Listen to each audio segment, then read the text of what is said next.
für mich ein, so wie ich für dich ein. One small step for man. Hasta la victoria siempre. The greatest nation on earth. Классных иллюзий. 国泰民安. Estamos todavía en plena ebullición después de confirmarse la muerte del Papa Francisco, 266º Papa de la Iglesia Católica y Apostólica Romana. Mientras grabo este vídeo se están reuniendo en un cónclave los más de 100 obispos y altos cargos de la Iglesia Católica, muchos de ellos designados por el mismo Papa, intentando elegir al sucesor de Pedro.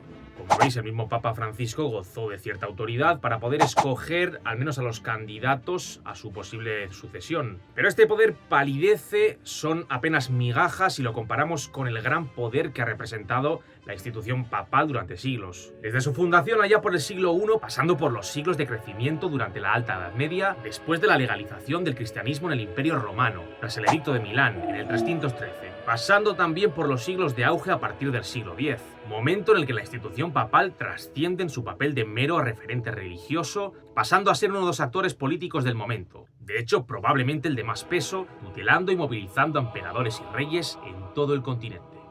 Pero este poder papal chocará durante mucho tiempo con el poder laico. Reyes, emperadores y otros poderes políticos llevarán la contraria al sumo pontífice en mayor o menor medida. No hay más que ver la disputa, al menos dialectal, al menos verbal, indirecta, entre el Papa Francisco y el mismo Trump, que sostenían opiniones muy diferentes, por ejemplo, en materia de inmigración. Y precisamente de esto vamos a hablar en esta serie de vídeos, no sé si van a ser 2, 3, nos centraremos en una serie de enfrentamientos que enfrentaron a varias potencias políticas, varios líderes políticos con los papas de ese momento. Empezando, por supuesto, por la Edad Media, momento en el que la institución papal llega a un momento de auge, a su cenit, y momento también en el que varios emperadores europeos se atrevieron a meter mano en la política romana. No, evidentemente, sin encontrar resistencia. Empezamos con la primera parte, Otón contra Juan. Rebobinamos en el tiempo y nos detenemos a principios del siglo XI.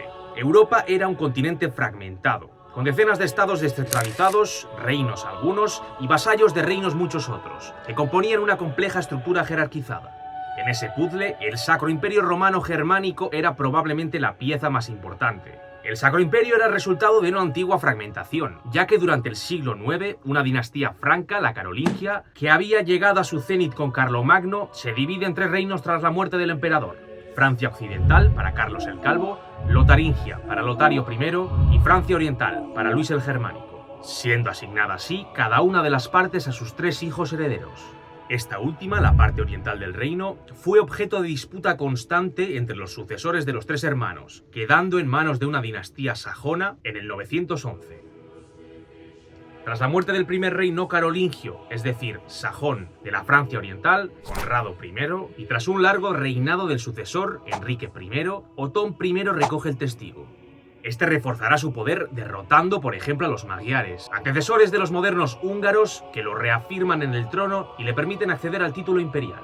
Otón es nombrado desde entonces emperador del llamado Imperium Romanum, en una fastuosa ceremonia en Roma, y promovida por un joven papa, Juan XII, necesitado de apoyos por aquel entonces. Otón imita así a Carlomagno y da un pistoletazo de salida a décadas de dominio político en Europa. El Sacro Imperio Romano Germánico, que así es como lo llamamos hoy, será la primera potencia política del continente a la llegada del nuevo milenio, momento en el que tienen lugar los conflictos. Y ahora es momento de conocer al otro contendiente de la lucha, que ya hemos mencionado antes, pero del que vamos a hablar un poquito más profundamente: el papado, los estados pontificios. Su poder desde la caída del Imperio Romano en el siglo V no ha hecho más que aumentar. La influencia papal sobre el territorio es asegurada por la enorme red de monasterios fundados por todo el continente, desde la fundación de la primera de ellas, hacia el 529, por Benito de Nursia. Desde ese momento, impulsados por la regla del mismo San Benito, la red monástica se extiende por toda Europa, llegando a latitudes hasta entonces desconocidas para el cristianismo. Pero los siglos de expansión y fe han terminado, y los monasterios viven durante el siglo X una profunda crisis, hundidos en la miseria muchos de ellos, víctimas de constantes saqueos y obligados a permanecer subyugados a las autoridades seculares locales. Y en respuesta a esta situación de crisis llega la Reforma cluniacense, surgida en el seno de la orden benedictina de la abadía de Cluny, fundada en el 910 por Guillermo I de Aquitania. La reforma buscaba purificar la vida monástica, prohibiendo la simonía, compraventa de cargos eclesiásticos, muy habitual, y exigiendo el celibato obligatorio para el clero, que tampoco era una cosa que se cumpliese demasiado. Además, la reforma de Cluny consiguió que su control dependiera directamente del Papa, evitando que los poderes laicos interfirieran y dotando al sumo pontífice de Roma de la potestad para asignar los cargos del clero, al menos en los monasterios vinculados al primero. Aún así, durante el siglo X y XI, los reyes y nobles siguieron siendo los encargados de nombrar a obispos y abades por lo general. La reforma de Cluny no fue suficiente para revertir por completo la situación. Si la situación de la Iglesia ya era delicada en ese momento, la consagración de Otón I como Otón el Grande, primer emperador del Sacro Imperio Romano Germánico, supuso un mazazo más para la Iglesia. Desde entonces las relaciones entre el poder laico y el religioso cambiaron por completo. Resulta que después de ser coronado rey de Germania en el 936, Otón cruza los Alpes hacia Italia en el 961. Su objetivo es ratificar su poder con el apoyo del Papa, aprovechando la complicada situación por la que pasaba la institución, sumida en un siglo de inestabilidad, papados cortos y corrupción. Así, Otón se presenta como protector de la Iglesia romana, en el nombre de la orden y de la cristiandad, en un siglo en el que recordemos que el Islam se siente cada vez más fuerte en Occidente, con por ejemplo el califato de Córdoba asentado en la península ibérica y todo un mundo islámico que empuja desde el sur y el este.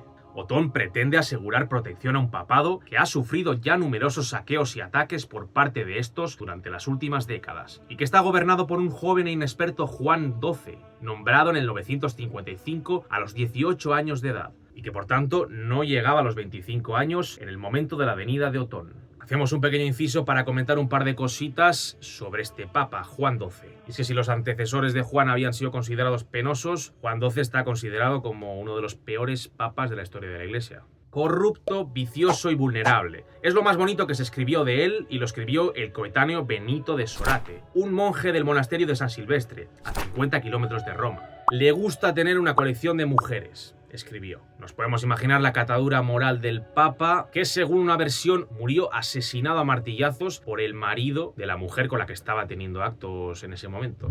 Ahí en pleno acto. Pero volvamos a la década de los 60 del siglo X. La realidad es que hubo un hecho en particular que obligó al Papa a necesitar la ayuda de un agente externo como Otón. Y es que algunos territorios del pontífice corrían serio peligro, y este hombre, este rey, Berengario II de Italia, era el culpable. Berengario II de Italia, sí. Y es que Berengario era el marqués de Ivrea, un importante marquesado en el norte de la Italia actual, que se había hecho reconocer con el título de rey de Italia en el 950 y que se disponía a extender su soberanía sobre territorios de la Iglesia. Ante el peligro inminente, el joven papa pide ayuda al mayor de los estados católicos, el Sacro Imperio Romano Germánico, de Otón. Pues volvamos al acuerdo. Otón ha cruzado los Alpes, Juan XII y Otón se ven las caras y cierran un acuerdo.